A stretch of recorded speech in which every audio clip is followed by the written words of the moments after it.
የአንድ ዓመት ከ8 ወር ህፃን ሰርቆ ለማምለጥ የሞከረ ተጠርጣሪ እጅ ከፍንጅ ተያዘ። አብርሃም አዱኛ በወርልድ ቴኳንዶ ወንዶች 51 ኪሎ ግራም ውድድር ለኢትዮጵያ የወርቅ ሜዳሊያን አስገኘ። በማዕከላዊ ህንድ የማዕድን ከተማ በምትባለው ፓና ሁለት የልጅነት ጓደኛሞች ህይወታቸውን ሊቀይር የሚችል የከበረ ድንጋይን አግኝተዋል። ዝርዝር ዘገባ ይዘናል፣ አብራችሁን ቆዩ። የአንድ ዓመት ከ8 ወር ህፃን ሰርቆ ለማምለጥ የሞከረው ተጠርጣሪ እጅ ከፍንጅ ተያዘ። የህፃን አብያለው ተክሉ ወላጅ እናት ወይዘሮ ማርሸት ሞገስ ቤቷ ውስጥ ስራዋን እያከናወነች በነበረችበት ወቅት ህፃኑ ከቤታቸው አካባቢ እየተጫወተ በነበረበት ወቅት ማንነቱን የማያውቁት ግለሰብ ህፃን አብያለውን ታቅፎ ይዞ ሲሄድ ያዩት የአካባቢው ነዋሪዎች እንደነገሯት ተናግራለች። አድማሱ አገዝ የተባለው ተጠርጣሪ ከመኖሪያ ቤቱ በራፍ አካባቢ ሲጫወት የነበረን ራሱን መከላከል የማይችል የአንድ ዓመት ከ8 ወር ህፃን ታቅፎ በመሄድ ላይ ያለ በስራ ላይ የነበሩ የፖሊስ አባላት ባደረባቸው ጥርጣሬ ከህብረተሰቡ ጋር በመተባበር እጅ ከፍንጅ ተይዞ ምርመራ እየተጣራበት መሆኑን የቂርቆስ ክፍለ ከተማ ፖሊስ መምሪያ አስታውቋል። ፖሊስ ተጠርጣሪውን በቁጥጥር ስር ከዋለ በኋላ ምርመራ የማስፋት ተግባሩን አጠናክሮ የቀጠለ ሲሆን በቀጣይም ክስ እንደሚመሰረትበት አስታውቋል። ራሳቸውን መከላከል የማይችሉ ህፃናት ላይ የሚፈጸሙ ወንጀሎችን አስቀድሞ ለመከላከል የህፃናት ወላጆች ልጆቻቸውን በጥንቃቄ መያዝና እንደዚህ አይነት አጠራጣሪ ነገሮችን ሲመለከቱ አጥፊዎች በህግ አግባብ ተገቢውን ቅጣት እንደሚያገኙ ለጸጥታ አካላት ጥቆማ መስጠት እንደሚገባ የአዲስ አበባ ፖሊስ ጠቅላይ መምሪያ አስታውቋል። አብርሃም አዱኛ በወርልድ ቴኳንዶ ወንዶች 51 ኪሎ ግራም ውድድር ለኢትዮጵያ የወርቅ ሜዳሊያን አስገኝቷል።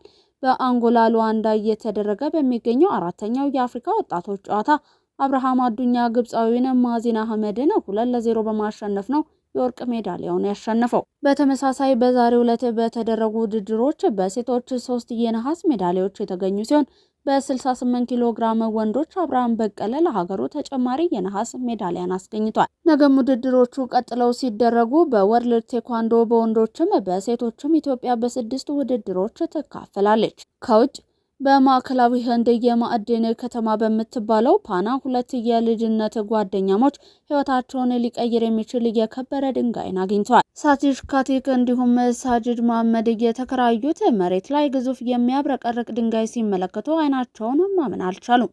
ድንጋዩን ይዘው ወደ ከተማ ማዕከል ሲጓዙ የያዙት 15.34 ካራት የሚመዝን ጥራቱ ላቅ ያለ አልማዝ መሆኑን ተረዱ። የአልማዙ ዋጋ ግምት ከ5 እስከ 6 ሚሊዮን ሩፒ ወይንም ከ55,000 እስከ 60,000 ዶላር ይሆናል። በቅርቡ ለጨረታ ይወጣል ሲሉ የአልማዝ ዋጋ አውጪ የሆኑት አኑፓም ሲንግ ለቢቢሲ ተናግረዋል። የአልማዙ ዋጋ አሁን ባለው የምንዛሬ ገበያ ወደ ብር ሲመነዘር 8.5 ሚሊዮን ገደማ ይሆናል። በአካባቢው መንግስት የሚያዘጋጀው በየሩብ ዓመቱ የሚካሄድ ጨረታ አለ። ይህ ጨረታ ከተለያዩ የሀገሪቱ ክፍሎች እንዲሁም ከውጭ የሚመጡ ገዢዎች ከሻጮችን ያገናኛል። ካቲክ እና መሐመድ ደስታቸው ወደር እንደሌለው ይናገራሉ። አሁን እህቶቻችንን መዳር እንችላለን ይላሉ። የ24 ዓመቱ ካቲክ አነስተኛ ሉካንዳ ቤት አለው። የ23 ዓመቱ መሐመድ ደግሞ ፍራፍሬ ሸጦ የሚተዳደር ሲሆን ሁለቱም ከደሃ ቤተሰብ የተገኙ የመጨረሻ ልጆች ናቸው። ለዘመናት ወላጆቻቸው አልማዝ አግኝተው ህይወታቸውን ለመቀየር ሲሞክሩ ቆይተዋል። ይህ የፓና መንደር የነዋሪዎች ዕጣ ፈንታ ነው። አልማዝ ቆፍሮ አውጥቶ ህይወትን መቀየር። መንደሯ በህንድ ካሉ እድገት ከራቃቸው አካባቢዎች አንዷ ስትሆን ነዋሪዎች በድህነት እየላሸቁ የመጠጥ ውሃ እጥረት ያለባቸውና ስራ አጥነት የሚያጠቃቸው ናቸው። ቢሆንም መንደሯ በህንድ በርካታ አልማዝ የሚገኝባት በመሆኗ ይህንን የከበረ ድንጋይ የሚያድኑ ሰዎች ያንዣብቡባታል። ህንድ በዓለማችን ካሉ በርካታ የአልማዝ ክምችት ካለባቸው ሀገራት ተርታ ባትሰለፍም የሀገሪቱ አልማዝ ተፈላጊ ከሚባሉት መካከል ነው።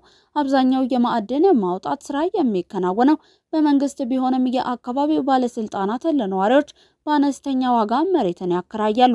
በርካቶች ይህንን አጋጣሚ ተጠቅመው መሬት ተከራይተው አልማዝን ያስሳሉ። የሚሳካላቸው ግን በጣም ጥቂቶቹ ናቸው።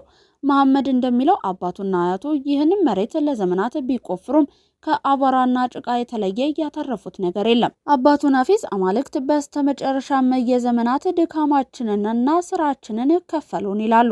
የልጅነት ጓደኛሞቹ መሬት ተከራይተው አልማዝ ለመፈለግ የወሰኑት ከስራቸው የሚያገኙት ገቢ ተጣምሮ እንኳን ቤተሰቦቻቸውን ለመመገብ በቂ ባለመሆኑ እንደሆነ መሐመድ ለቢቢሲ ይናገራል።